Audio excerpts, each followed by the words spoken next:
नमस्ते दोस्तों, स्वागत है आपका माइंड फ्यूल समरी में। आज हम आपके लिए लेकर आए हैं एक ऐसी किताब जो आपके जीवन की दिशा बदल सकती है। इसका नाम है स्पिरिचुअल एनाटॉमी बाय डाजी। यह किताब हमें बताती है कि हमारा शरीर सिर्फ मांस, रक्त और हड्डियों का ढांचा नहीं है, बल्कि यह एक दिव्य मंदिर है। एक ऐसा नक्शा है जिसमें ब्रह्मांड के रहस्य छिपे हैं। दोस्तों, हम सब इंसान जिंदगी में कुछ न कुछ तलाशते रहते हैं। कोई सुख चाहता है, कोई पैसा, कोई शांति, कोई प्रेम। लेकिन एक सच यह भी है कि जितना हम बाहर तलाशते हैं उतना ही अंदर से खाली महसूस करते हैं। जैसे कोई प्यासा इंसान रेगिस्तान में पानी की जगह मृग तृष्णा के पीछे भागता रहे। असली पानी कहाँ है? हमारे भीतर। उसी तरह असली शक्ति, आनंद और मुक्ति कहाँ है? हमारे भीतर। यही इस किताब का पहला संदेश है। Look with in, everything is inside you. इस किताब में दाजी कहते हैं कि हर इंसान का जीवन एक यात्रा है, लेकिन यह यात्रा बाहर की नहीं, बल्कि भीतर की होती है। हम समझते हैं कि हमें मंजिल दुनिया में मिलनी है, नौकरी में, रिश्तों में, घर या गाड़ी में। लेकिन असली मंजिल है अपने आत्मिक केंद्र तक पहुंचना। जब इंसान उस केंद्र तक पहुंच जाता है, तो बाहरी जीवन अपने आप बदलने लगता है। दोस्तों, अगर ध्यान से देखा जाए तो हम सब दो दुनियाओं में रहते हैं। एक है बाहरी दुनिया, जहां शोर है, प्रतियोगिता है, तनाव है और इच्छाओं का तूफान है। और दूसरी है भीतरी दुनिया, जहां शांति है, स्थिरता है और ईश्वर की उपस्थिति है। समस्या यह है कि हम अपना 95% समय बाहरी दुनिया में घंवा देते हैं और भीतरी दुनिया तक पहुंच ही नहीं पाते। यहीं से शुरू होती है ध्यान की शक्ति। दाजी बताते हैं कि ध्यान केवल आंखें बंद करके बैठना नहीं है। ध्यान का असली मतलब है भीतर उतरना और अपने आत्मिक नक्शे को समझना। हमारे भीतर 13 ऊर्जा केंद्र हैं, जिन्हें हम चक्र कहते हैं। हर चक्र हमारी चेतना का एक पड़ाव है। जब हम इन चक्रों को जागृत और संतुलित करते हैं, तो हमारी पूरी जिंदगी में क्रांतिकारी बदलाव आने लगते हैं। सोचिए, अगर आपकी सोच हर पल साफ और निर्मल हो, अगर आपका दिल हर पल प्रेम और करुणा से भरा हो, अगर आपके भीतर से डर और तनाव पूरी तरह मिट जाए, तो आप किस तरह की जिंदगी जिएंगे? यही वादा करती है स्पिरिचुअल एनाटॉमी। दोस्तों, ये किताब सिर्फ अध्यात्म की बातें नहीं करती, बल्कि हमें व्यावहारिक तरीके भी देती है। दाजी कहते हैं कि हर इंसान अपने भीतर की गहराई को महसूस कर सकता है। इसके लिए किसी विशेष ज्ञान, जाति या पृष्ठभूमि की जरूरत नहीं है। ध्यान हर किसी का जन्मसिद्ध अधिकार है। जिस दिन हम इसे समझ लें, उसी दिन से हमारी नई जिंदगी शुरू हो जाती है। इस किताब के पहले हिस्से में दाजी हमें यह बताते हैं कि इंसान का शरीर एक यात्रा का मानचित्र, मैप ऑफ जर्नी है। जैसे ट्रेन का हर स्टेशन आपको मंजिल के करीब ले जाता है, वैसे ही हर चक्र हमें हमारी असली मंजिल, यानी सुप्रीम कॉन्शियसनेस के करीब ले जाता है। लेकिन इस यात्रा की शुरुआत कहाँ से होती है? यह शुरू होती है हृदय से। हाँ दोस्तों, दिल सिर्फ खून पंप करने वाला अंग नहीं है, ये हमारी आत्मा का द्वार है। दाजी बताते हैं कि दिल के भीतर एक अलौकिक बिंदु है, जिसे यात्रा का प्रवेश द्वार कहा जा सकता है। जब इंसान ध्यान के माध्यम से दिल में उतरता है, तो वो धीरे धीरे अपने भीतर के संसार को देखना शुरू कर देता है। सोचिए, अगर आपको यह एहसास हो जाए कि आपके अंदर ही एक पूरा ब्रह्मांड छिपा है, तो बाहर की छोटी छोटी परेशानियां हो कितनी मामूली लगेंगी। यही इस किताब का जादू है। यह हमें हमारी असली पहचान दिलाती है। दोस्तों, जब हम स्पिरिचुअल एनाटॉमी की इस यात्रा को आगे बढ़ाते हैं, तो दाजी हमें बताते हैं कि इंसान का आध्यात्मिक सफर सबसे पहले पहले चक्र से शुरू होता है। यह पहला चक्र हमारी अस्तित्व की नींव है। जिस तरह किसी मकान की मजबूती उसकी नींव पर टिकी होती है, उसी तरह इंसान की पूरी चेतना की यात्रा इस पहले चक्र से ही शुरू होती है। यह चक्र हमें याद दिलाता है कि हमारा जीवन सिर्फ शरीर तक सीमित नहीं है। हम सिर्फ हड्डियों और मांस का ढांचा नहीं, बल्कि एक ऊर्जा का स्वरूप हैं। जब यह चक्र संतुलित होता है, तो इंसान अपने भीतर सुरक्षा, स्थिरता और आत्मविश्वास महसूस करता है। लेकिन जब यह असंतुलित होता है, तो इंसान लगातार डर, असुरक्षा और बेचैनी से जूझता रहता है। सोचिए, कितने लोग ऐसे होते हैं जो हमेशा भविष्य की चिंता में घिरे रहते हैं। नौकरी का डर, पैसे का डर, रिश्तों का डर। ये डर सिर्फ हालात की वजह से नहीं होता, बल्कि हमारे भीतर की ऊर्जा असंतुलित होने की वजह से होता है। दाजी कहते हैं कि जब हम ध्यान के माध्यम से इस पहले चक्र को संतुलित करते हैं, तो धीरे धीरे हमारी जड़ें मजबूत होने लगती हैं।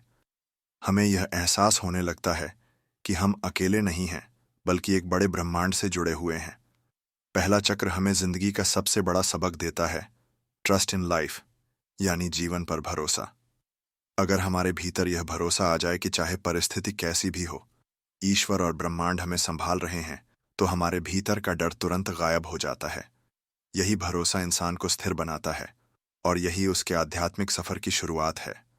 दोस्तों, ध्यान में जब हम दिल पर ध्यान केंद्रित करते हैं, तो धीरे धीरे हमारी चेतना इस पहले चक्र तक पहुंचती है।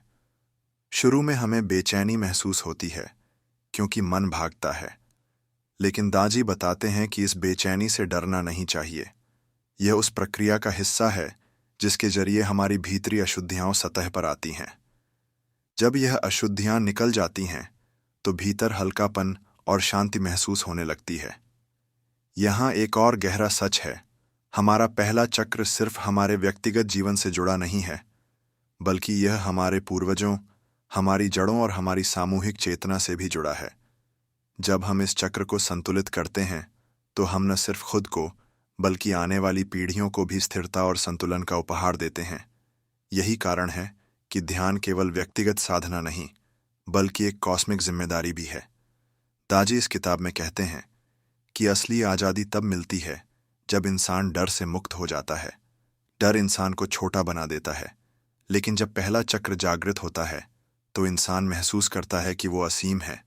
उसका अस्तित्व सिर्फ शरीर तक सीमित नहीं, बल्कि पूरे ब्रह्मांड से जुड़ा हुआ है।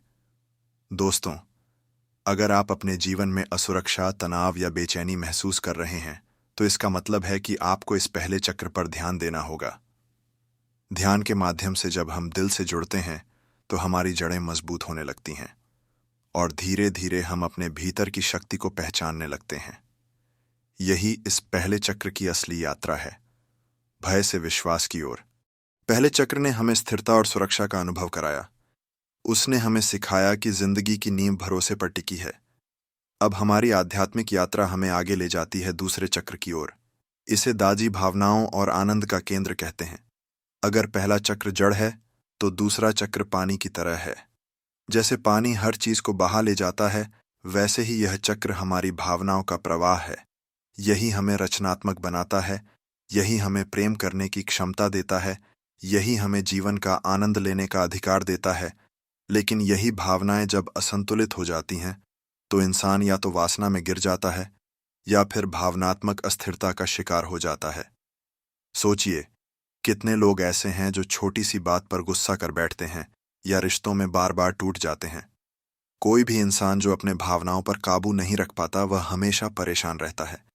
दाजी कहते हैं कि इसका कारण यही है कि उनका दूसरा चक्र असंतुलित है। लेकिन दोस्तों, जब यह चक्र संतुलित होता है, तो जीवन रंगों से भर उठता है। इंसान न सिर्फ खुद का आनंद लेता है, बल्कि दूसरों के जीवन में भी आनंद और प्रेम बांटता है। दूसरा चक्र हमें यह सिखाता है कि आनंद कोई बाहरी वस्तु नहीं है, यह हमारे भीतर की स्थिति है।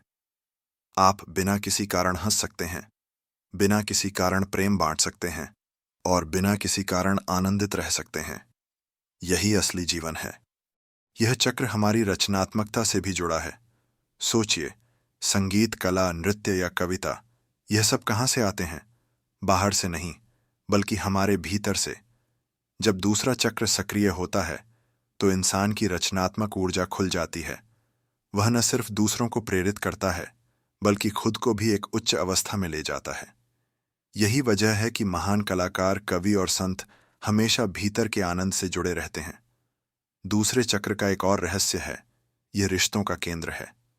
हम इंसान सामाजिक प्राणी हैं, लेकिन अगर हमारे भावनाएं गंदी, असंतुलित और स्वार्थी हैं, तो हमारे रिश्ते भी टूट जाते हैं। वहीं अगर हमारे भावनाएं निर्मल हैं, प्रेम से भरी हुई हैं, तो रिश्ते भी लंबे और गहरे होते हैं। दाजी कहते हैं कि रिश्ते सिर्फ शब्दों से नहीं, बल्कि ऊर्जा से चलते हैं। अगर आपका दूसरा चक्र संतुलित है, तो आपके रिश्ते अपने आप खूबसूरत हो जाते हैं। दोस्तों, ध्यान के दौरान जब हम इस चक्र तक पहुंचते हैं, तो हमें अपने भीतर एक अलग ही तरलता महसूस होती है। ऐसा लगता है जैसे दिल का बोझ हल्का हो रहा है। पुरानी चोटें, पुराना गुस्सा और दुख धीरे धीरे पिघलने लगता है। इंसान महसूस करता है कि अब उसे किसी से शिकायत करने की जरूरत नहीं है। अब वह सिर्फ प्रेम और करुणा में जी सकता है। यही इस चक्र का असली संदेश है, फ्लो विद लाइफ, यानी जीवन के साथ बहो, उसका विरोध मत करो। जब आप बहना सीख जाते हो तो जीवन खुद आपको आपकी मंजिल तक पहुंचा देता है। सोचिए, अगर आप हर रिश्ते में सहज हो जाएं, अगर आप हर परिस्थिति में आनंदित रहें, अगर आपकी भावनाएं इतनी निर्मल हों कि किसी को चोट पहुंचाने का सवाल ही न उठे, तो क्या यह जीवन अपने आप स्वर्ग जैसा नहीं हो जाएगा? यही शक्ति हमें दूसरा चक्र देता है। हमारी आध्यात्मिक यात्रा अब हमें तीसरे चक्र की ओर ले जाती है। दाजी इसे शक्ति और इच्छा शक्ति का केंद्र कहते हैं। अगर पहला चक्र हमें स्थिरता देता है और दूसरा चक्र हमें आनंद और भावनाओं से जोड़ता है, तो तीसरा चक्र हमें आत्मविश्वास, साहस और अपने जीवन की दिशा तय करने की ताकत देता है। सोचिए, जिंदगी में कितने लोग हैं जिनके पास सपने तो बहुत हैं, लेकिन उन्हें पूरा करने का हौसला नहीं है। कोई भी बड़ा काम करने से पहले डर जाते हैं। छोटी सी असफलता उन्हें तोड़ देती है। यह सब क्यों होता है?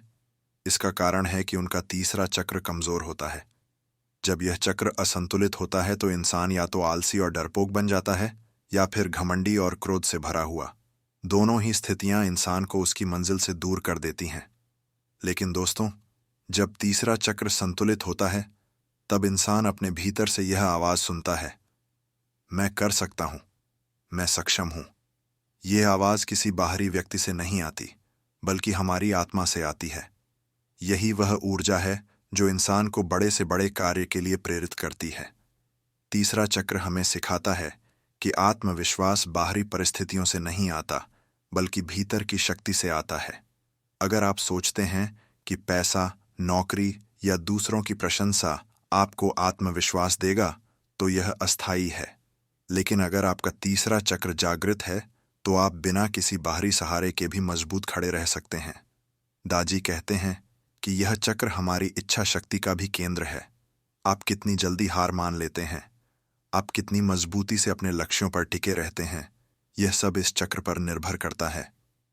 सोचिए, अगर आप हर कठिनाई के सामने डटे रहें, अगर आप बार बार गिरकर भी उठते रहें, तो कोई ताकत आपको रोक सकती है क्या? बिल्कुल नहीं। यही इस चक्र की शक्ति है। अब तक की यात्रा में हमने 3 महत्वपूर्ण चक्रों को समझा।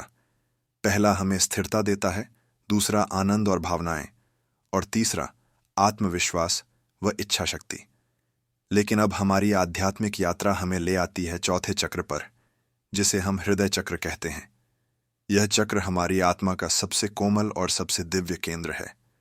दाजी कहते हैं कि दिल सिर्फ खून पंप करने वाली मशीन नहीं है। दिल एक आध्यात्मिक द्वार है। जब इंसान अपने दिल में उतरता है, तब उसे एहसास होता है कि उसके भीतर कितना प्रेम, करुणा और शांति छिपी हुई है। लेकिन समस्या यह है कि हम इस प्रेम को भूल चुके हैं। हमने अपने दिल के दरवाजे डर, अहंकार और लालच से बंद कर दिए हैं। सोचिए, कितनी बार आपने किसी से प्रेम करना चाहा, लेकिन चोट लगने के डर से पीछे हट गए। कितनी बार आपने दूसरों को माफ करने की बजाय अपने भीतर नफरत और गुस्सा जमा कर लिया। यही सब हमारे दिल को भारी कर देता है और हृदय चक्र को असंतुलित बना देता है। लेकिन दोस्तों, जब यह चक्र संतुलित होता है, तो इंसान प्रेम का सागर बन जाता है। वह बिना किसी कारण प्रेम करता है, बिना किसी कारण करुणा दिखाता है और बिना किसी कारण दूसरों की मदद करता है। यही प्रेम इंसान को ईश्वर से जोड़ता है। दाजी कहते हैं कि ईश्वर तक पहुंचने का सबसे सीधा रास्ता दिल से होकर जाता है। अगर आपका दिल खुला है, तो आपको किसी जटिल साधना की जरूरत नहीं। प्रेम ही सबसे बड़ा ध्यान है। हृदय चक्र हमें यह भी सिखाता है कि असली प्रेम लेना नहीं, बल्कि देना है। आज ज्यादातर लोग प्रेम को एक सौदे की तरह देखते हैं। अगर तुम मुझे चाहो तो मैं तुम्हें चाहूंगा। लेकिन असली प्रेम बिना शर्त होता है। यह वही प्रेम है जिसे संत, महात्मा और ईश्वर बांटते हैं। यह प्रेम इतना शुद्ध होता है कि इसमें कोई स्वार्थ नहीं होता। जब इंसान अपने दिल में उतरता है, तो उसके भीतर से माफ करने की शक्ति जन्म लेती है। जो लोग आपको चोट पहुंचाते हैं, उन्हें माफ करना आसान नहीं होता। लेकिन हृदय चक्र आपको यह समझाता है कि माफ करना दूसरों के लिए नहीं, बल्कि आपके अपने लिए जरूरी है। माफ करने से आपका दिल हल्का हो जाता है और आपके भीतर की ऊर्जा फिर से बहने लगती है। दोस्तों, ध्यान के दौरान जब हम दिल पर ध्यान केंद्रित करते हैं तो शुरुआत में हमें भारीपन महसूस होता है। ऐसा लगता है जैसे दिल पर बहुत बोझ है, लेकिन जैसे जैसे हम ध्यान करते जाते हैं ये बोझ हल्का होने लगता है। दिल में एक अनोखी गर्माहट, एक अनोखी रोशनी जगने लगती है। यही संकेत है कि आपका हृदय चक्र खुल रहा है। हृदय चक्र का सबसे बड़ा संदेश है, लव इज द ब्रिज। प्रेम वह पुल है जो इंसान को इंसान से जोड़ता है, इंसान को प्रकृति से जोड़ता है और अंततः इंसान को ईश्वर से जोड़ता है। सोचिए दोस्तों, अगर हर इंसान अपने हृदय चक्र को संतुलित कर ले तो दुनिया कैसी होगी। न नफरत होगी, न युद्ध, न हिंसा। हर जगह सिर्फ प्रेम, करुणा और शांति होगी। यह सपना सच हो सकता है, लेकिन इसकी शुरुआत हमें खुद से करनी होगी। याद रखिए, जब आपका दिल खुलता है तब पूरी दुनिया आपके लिए बदल जाती है। बाहर की परिस्थितियां चाहे कैसी भी हों, आपका दिल आपको हमेशा प्रेम और शांति की ओर ले जाएगा। यही चौथे चक्र की असली शक्ति है। अब हम इस पुस्तक के और भी गहन पक्ष में प्रवेश करते हैं। अध्यात्म और आत्म जागृति का यह सफर इतना सरल नहीं है कि बस कोई किताब पढ़ ली, कुछ बातें सुन ली और जीवन तुरंत बदल गया। असल में यह एक अनुभव का मार्ग है, और अनुभव तभी होता है जब हम अपने भीतर उतरने की हिम्मत करते हैं।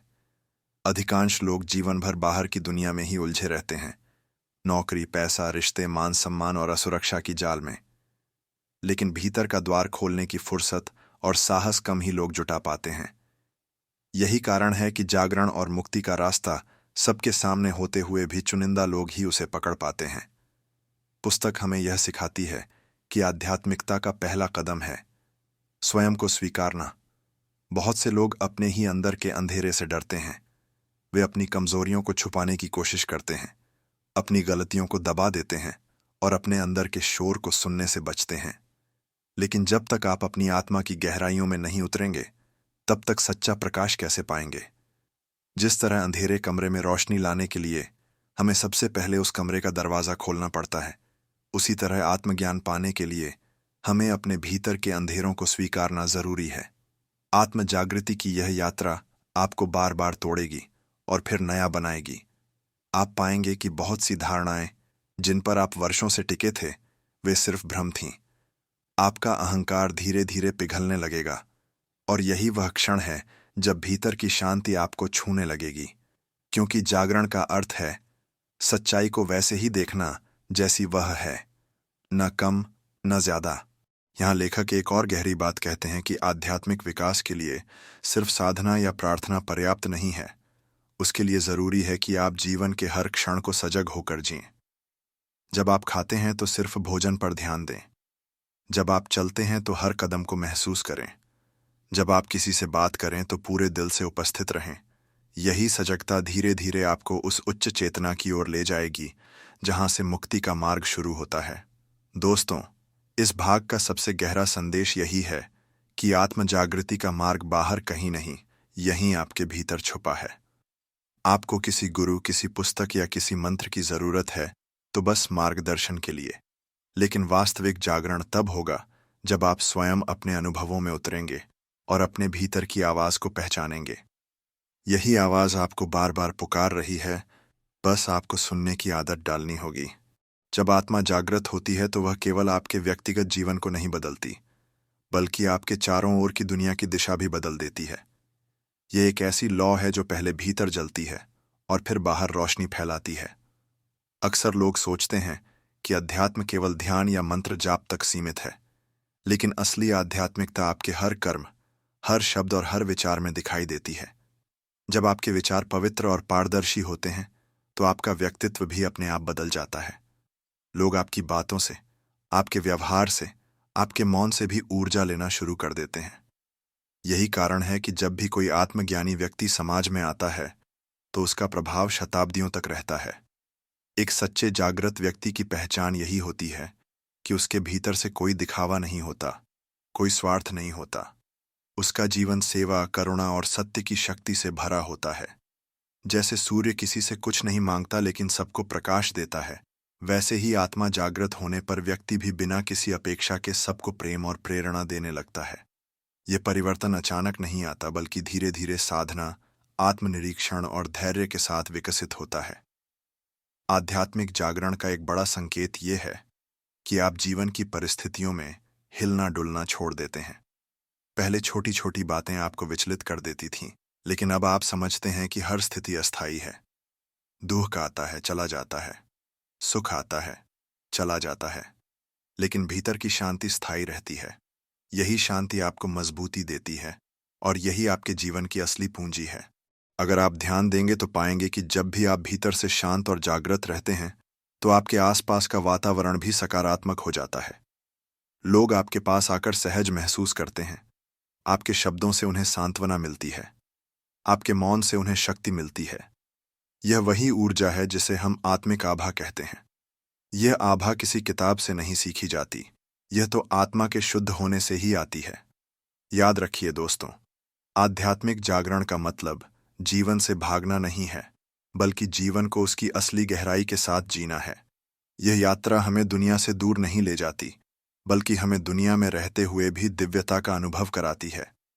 जब आप अपने भीतर की इस चेतना को जगाते हैं, तभी आप जान पाते हैं कि असली सुख कहाँ है, और तब जीवन केवल एक संघर्ष नहीं, बल्कि एक उत्सव बन जाता है। जब हम स्पिरिचुअल अवेकनिंग की गहराइयों में उतरते हैं, तो हमें यह समझ आता है कि जीवन का सबसे बड़ा संघर्ष बाहरी दुनिया से नहीं, बल्कि अपने ही भीतर से है। इंसान अक्सर यह मानकर चलता है कि उसके दुख, उसकी हार और उसकी नाकामियां दुनिया ने उसे दी हैं, लेकिन सच्चाई यह है कि असली कैदखाना हमारे भीतर की सोच है। जब तक हमारी चेतना सीमित रहेगी, तब तक हमारा जीवन भी सीमित रहेगा। लेकिन जैसे ही हम अपनी सोच को ऊंचा उठाते हैं, वैसे ही जीवन का पूरा परिदृश्य बदल जाता है। यही है आध्यात्मिक जागरण की असली शक्ति, एक ऐसा परिवर्तन जो भीतर से बाहर की ओर फैलता है। आध्यात्मिक जागरण का मतलब यह नहीं है कि आप साधु सन्यासी बन जाएं, दुनिया से मुंह मोड़ लें या सब कुछ छोड़कर जंगल चले जाएं। असली जागरण तो वही है जब आप इस व्यस्त, भागदौड़ से भरी जिंदगी में रहते हुए भी अपने भीतर की शांति और सामर्थ्य को पहचानें। जब आप भीड़ में रहकर भी अपने भीतर की आवाज सुन पाएं, तभी आप वास्तव में जागृत हो रहे हैं। क्योंकि असली अध्यात्म का मतलब भागना नहीं, बल्कि साहस के साथ जीना है, बिना डर, बिना द्वेष और बिना भ्रम के। हमारे भीतर दो ताकतें हमेशा काम करती हैं, एक जो हमें खींचती है नीचे की ओर और दूसरी जो हमें उठाती है ऊपर की ओर। नीचे खींचने वाली ताकत है लोभ, ईर्ष्या, क्रोध और अहंकार, और ऊपर उठाने वाली ताकत है प्रेम, शांति, करुणा और समर्पण। आध्यात्मिक जागरण का असली मकसद है इन दोनों के बीच का चुनाव। जब आप बार बार ऊपर उठने वाली शक्ति को चुनते हैं, तभी आपका जीवन प्रकाश की ओर बढ़ता है। लेकिन सवाल ये उठता है कि आखिर ये बदलाव आए कैसे? इसका उत्तर बड़ा सरल है, सजगता यानी अवेयरनेस। जब आप हर क्षण जागरूक रहते हैं, तो आपकी आदतें बदलती हैं। आप अनजाने में गुस्सा नहीं करते, बल्कि समझदारी से जवाब देते हैं। आप बिना सोचे किसी पर चोट नहीं करते, बल्कि हर बात को प्रेम से कहते हैं। सजगता ही वो चाबी है जो आपको भीतर की जेल से आजाद करती है। मित्रों, आध्यात्मिक जागरण का असली असर तब दिखता है जब आप हर परिस्थिति में संतुलित रहते हैं। चाहे सुख हो या दुख, सफलता हो या असफलता, आपकी आत्मा स्थिर बनी रहती है। जैसे समुद्र की गहराई में शांति होती है, भले ही सतह पर लहरें उठ रही हों। यही अवस्था आपको भीतर से अजेय बना देती है, और जब इंसान अजेय हो जाता है, तब वह दुनिया को जीतने लगता है। याद रखिए, आध्यात्मिक जागरण कोई गंतव्य नहीं, बल्कि एक यात्रा है। यह हर दिन, हर पल चलती रहती है। कभी आप सफल होते हैं, कभी असफल, लेकिन हर अनुभव आपको भीतर की ओर ले जाता है। और जब यह यात्रा गहरी होती जाती है, तो आप समझ जाते हैं कि असली खजाना बाहरी संपत्ति में नहीं, बल्कि भीतर की शांति और प्रेम में है। दोस्तों, जब आपका जागरण होगा, तो लोग आपको बदलता हुआ देखेंगे। वे सोचेंगे कि आप अचानक इतने शांत और आत्मविश्वासी कैसे हो गए। लेकिन असली कारण यही होगा कि आपने भीतर की शक्ति को पहचान लिया है।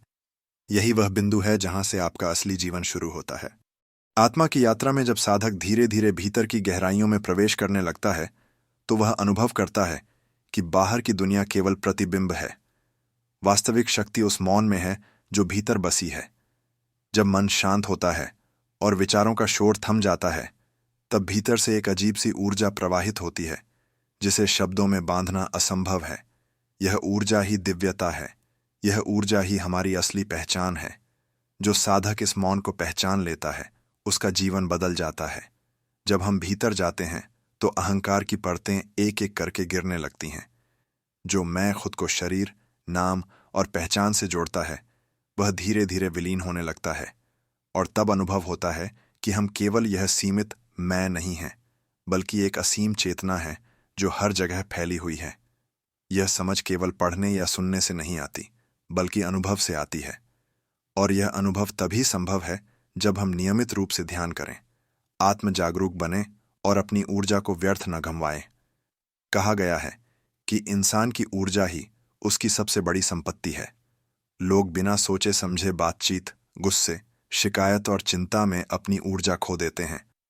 लेकिन जिसने इस ऊर्जा को बचा लिया, जिसने इसे भीतर केंद्रित कर लिया, वही साधक बड़ी ऊंचाइयों को छू पाता है। यही कारण है कि महापुरुष हमेशा मौन को महत्व देते हैं, क्योंकि मौन ही वह द्वार है जिससे आत्मा ब्रह्मांडीय चेतना से मिलती है। जब साधक इस मिलन का अनुभव करता है तो उसके भीतर करुणा का सागर उमड़ पड़ता है। अब उसके लिए किसी से द्वेष रखना संभव नहीं रहता, क्योंकि वह जान लेता है कि हर आत्मा उसी परम स्रोत से निकली है जहां से वह स्वयं आया है। तभी उसके भीतर सच्चा प्रेम जन्म लेता है, जो किसी शर्त पर आधारित नहीं होता। यही प्रेम आत्मा की सबसे ऊंची अवस्था है। इस अवस्था तक पहुंचने के लिए साधक को धैर्य, समर्पण और अनुशासन की आवश्यकता होती है। रास्ता कठिन है, लेकिन परिणाम अमूल्य है, क्योंकि अंत में साधक अनुभव करता है कि वह कभी अकेला नहीं था, कभी असहाय नहीं था। सदा से भीतर एक दिव्य प्रकाश उसके साथ था, बस उसे पहचानना बाकी था। आध्यात्मिक जागरण का असली सौंदर्य तब प्रकट होता है जब इंसान यह समझ लेता है कि जीवन का सबसे बड़ा उद्देश्य केवल जीना, खाना, कमाना और मरना नहीं है।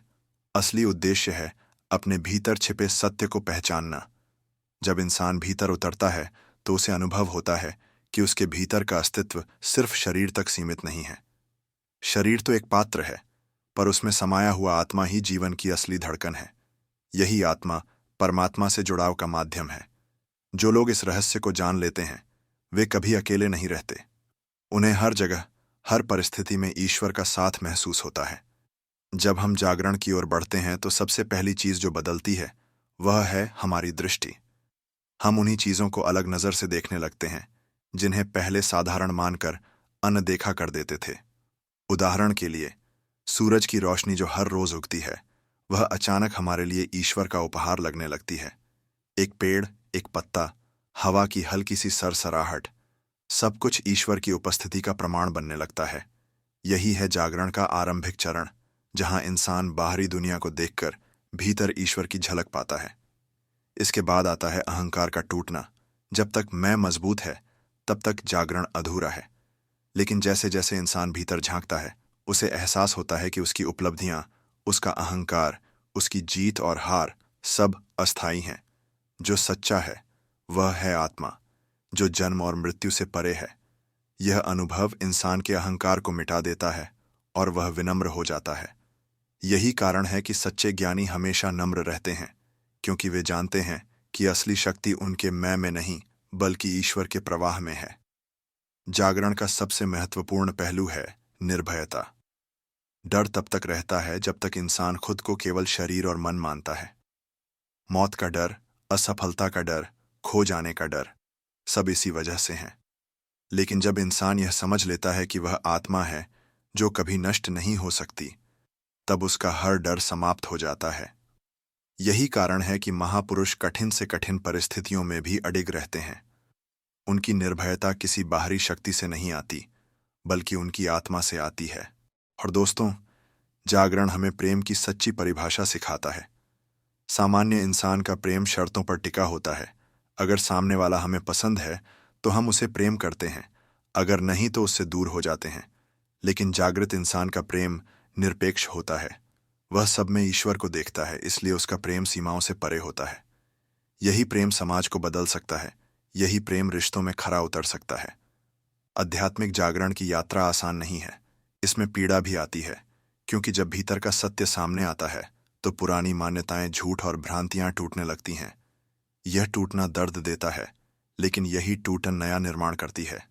जैसे बीज को मिट्टी में सड़ना पड़ता है तभी वह वृक्ष बन सकता है, वैसे ही इंसान को अपने अहंकार और भ्रमों को गिराना पड़ता है तभी वह जागरण की ओर बढ़ सकता है।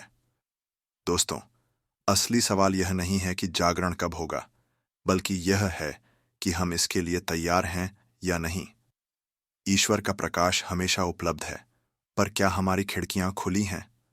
अगर हम अपने भीतर झांकने का साहस करें, अगर हम ध्यान, साधना और प्रेम का मार्ग अपनाएं, तो यह प्रकाश हमें छूकर ही रहेगा। और एक बार जब आत्मा जागृत हो जाए तो फिर जीवन कभी पहले जैसा नहीं रहता। दोस्तों, अगर इस ज्ञान ने आपके दिल को छुआ है, अगर इसने आपकी सोच को बदलने की शुरुआत कर दी है, तो इसे यहीं मत रोकिए। इसे आगे बढ़ाइए, इसे फैलाइए। अभी इस वीडियो को लाइक कीजिए, अपने दोस्तों और परिवार तक शेयर कीजिए, ताकि वे भी इस दिव्य ज्ञान से लाभ उठा सकें। और हाँ, अगर आप चाहते हैं कि आपके जीवन में हमेशा ऐसा ही अनमोल ज्ञान और प्रेरणा आती रहे, तो अभी सब्सक्राइब बटन दबाइए और बेल आइकन को ऑन कर लीजिए, ताकि हर नई वीडियो सबसे पहले आपके पास पहुंचे। याद रखिए, ज्ञान तभी सार्थक है जब उसे सिर्फ अपने तक सीमित न रखकर पूरी दुनिया तक पहुंचाया जाए। तो आइए, मिलकर इस ज्योति को और भी दूर तक फैलाते हैं। धन्यवाद। अगले वीडियो में फिर मिलेंगे एक नए दृष्टिकोण और नई प्रेरणा के साथ।